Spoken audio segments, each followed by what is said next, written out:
तूं मूंखे मारे सघीं थो पर मुंहिंजे ख़्यालनि खे कीअं मारींदे? उहे लफ़्ज़ हिक अहिड़े इंसान जा हुआ जंहिंखे दुनिया कॾहिं हीरो सॾियो त कॾहिं दहशतगर्द, पर हक़ीक़तनि खां घणई मुख़्तलिफ़ आहे। इहा कहाणी आहे हिक अहिड़े इंसान जी जंहिंजी ज़िंदगी मुख़्तसिर हुई, पर जंहिंजो असरु सदियुनि ताईं महसूस कयो वेंदो। उहो इंसान हो ची गवेरा। अस्सलाम वालेकुम दोस्तों, अॼु असीं तव्हांखे वठी हलंदासीं ची गवेरा जी ज़िंदगी जे अहिड़े सफ़र ते जंहिं में इनक़लाब, क़ुर्बानी, समाजी इंसाफ़ जा जज़्बा हुआ। अचो त शुरू कयूं हिन मरमानी सफ़र खे त कीअं हिकु आम नौजवान दुनिया जो मशहूरु इनक़लाबी बणिजी वियो। दोस्तों, 14 जून 1928 ईस्वी ते अर्जेंटीना जे हिकु शहर में पैदा थियो जंहिंजो नालो अर्नेस्टो गवेरा हो। संदन ख़ानदान पढ़ियल लिखियल हो। हिते किताबनि जी का बि खोट न हुई। नंढपण खां ई हिन जी ज़िंदगी आम न हुई, छो जो हू दम जी बीमारी में मुब्तला हो। केतिरनि ई रातियुनि में हू साह खणण लाइ जदोजहद कंदो हो, पर उन बीमारी कॾहिं बि उन जे इरादे खे कमज़ोर न कयो।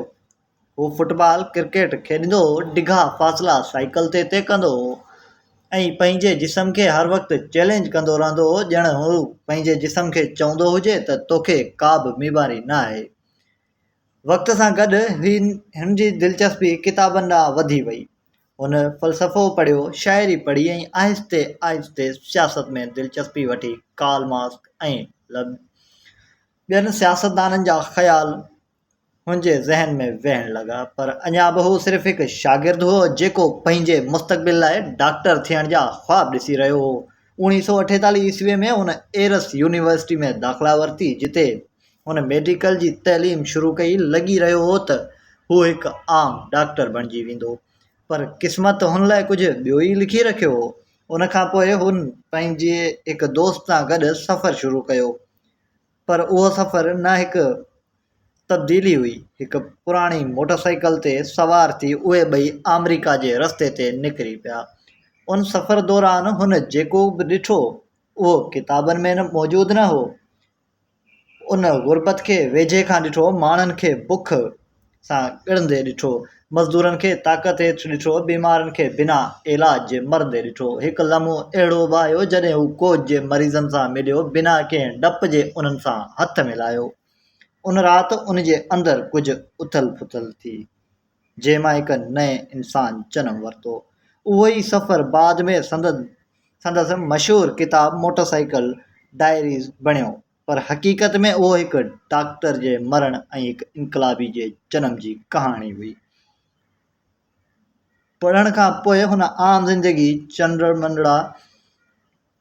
चंडमुंडा गायनी दुनिया खे तब्दील करण जो रस्तो इख़्तियार कयो। 1953 ईस्वीअ में हू गायनीवाला वियो, जिते हुन अहिड़ी हुकूमत ॾिठी जेका ग़रीबनि लाइ कमु करे रही हुई। सदर ज़मीनूं विराए रहियो हो, बराबरी आणण जी कोशिशि करे रहियो हो, पर ओचितो सभु कुझु ख़तमु ऐं बदिलजी वियो। अमेरिका जी मुदाख़लत सां उहा हुकूमत ख़तमु थी वई। उहो वाक़ियो चीअ जे लाइ हिकु वॾो धकु हो। हुन सम्झी वरितो त दुनिया में इंसाफ़ रुॻो ॻाल्हियुनि सां न थींदो, पर उन्हनि लाइ विढ़णो पवंदो आहे। उन सोच सां हू मैक्सिको पहुतो, जिते हुन जी मुलाक़ात हिकु अहिड़े इंसान सां थी जेको अॻिते हली संदसि क़िस्मत बदिलाइण वारो हो, फिडरल कास्ट्रो। हू ॿिन्ही जे विच में हिकु नई मुलाक़ात थी, हिकु नई कहाणी जी शुरूआति थी। कास्ट्रो में इनक़लाब आणणु चाहींदो हो ऐं चीअ खे इहो मक़सदु पंहिंजी ज़िंदगी जो मक़सदु लॻो। उतां खां हिकु अहिड़े मक़सदु जनम वरितो ऐं अहिड़ो मक़सदु शुरू थियो जेको तारीख़ में हमेशह लाइ लिखिजी वियो। 1956 ईस्वीअ में हू ऐं संदसि साथी हिकु ॿेड़ी ते कीबा पहुता। शुरूआति ख़तरनाक हुई, केतिरा ई साथी मारिजी विया, पर जेके बचा उन्हनि में चीअ बि शामिलु हो। पोइ शुरू थियो गोरीला जंगलनि में बुख ऐं ख़ौफ़ जे विच में। चीअ रुॻो हिकु सिपाही न हो, हिकु डॉक्टर बि हो जेको ज़ख़्मियुनि जो इलाज बि कंदो हो ऐं साॻिए वक़्तु हिकमत अमली जो माहिर बि हो जेको जंग खे अॻिते वधाईंदो हो। 1958 में क्यूबा जी गोरिल्ला जंग बहितरीन साबित थी ऐं आख़िरकार हुक्मरान मुल्क छॾे भॼी वियो। 1959 में इनक़लाब कामयाबु थियो ऐं चीअ हित जे हैसियत में अवीना में दाख़िल थियो। पर कहाणी इते ई ख़तमु न थी। हुन में अचण खां पोइ चीअ खे अहम ज़िम्मेवारियूं हुयूं। हुन तइलीम ऐं सिहत जी निज़ाम खे बहितर बणाइण जी कोशिश कई, पर साॻिए ई वक़्तु हुन सख़्तु इस्लाह कया। पर चीअ लाइ हिकु मुल्क खे आज़ादु करणु काफ़ी न हो। हुन दुनिया खे बदिलाइण जो ख़्वाबु ॾिठो। उहो अफ्रीका वियो ऐं पोइ हिते हुनखे उहा हिमायत न मिली ऐं आहिस्ते आहिस्ते उहो अकेलो थी वियो ऐं आख़िरकार 1967 में बोलिविया में हिकु बकरा जी चुगलीअ ते खेसि गिरफ़्तार कयो वियो। मौत खां कुझु लम्हा अॻु हुन पंहिंजे क़ातिल खे ॾिसी चयो त गोली हलाए तो हिकु इंसान खे मारे सघीं थो, पर संदसि नज़रिए खे न।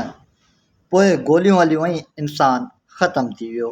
पर हिकु ॿी कहाणी शुरू थी, जेका कहाणी ही हुई। ची गवेरा जी तस्वीर दुनिया जी हर कुंड में नज़र अचे थी। नौजवान हिन खे बग़ावत जी अलामत सम्झनि था। ची गवेरा सिर्फ़ु हिकु इंसान न हो, हिकु ख़्याल हो ऐं ख़्याल कॾहिं बि मरंदा न आहिनि। तो दोस्तों, ही हुई असांजी अॼु जी कहाणी। उमेदु कयां थो त कहाणी तव्हांखे पसंदि आई हूंदी। जेकॾहिं कहाणी पसंदि आई हुजे त वीडियो खे लाइक कयो ऐं वधि खां वधि पंहिंजे दोस्तनि सां शेयर कयो। मिलंदासीं हिकु नई वीडियो सां गॾु। तेसीं ताईं रखो पंहिंजो ख़्यालु। अल्लाह हाफ़िज़।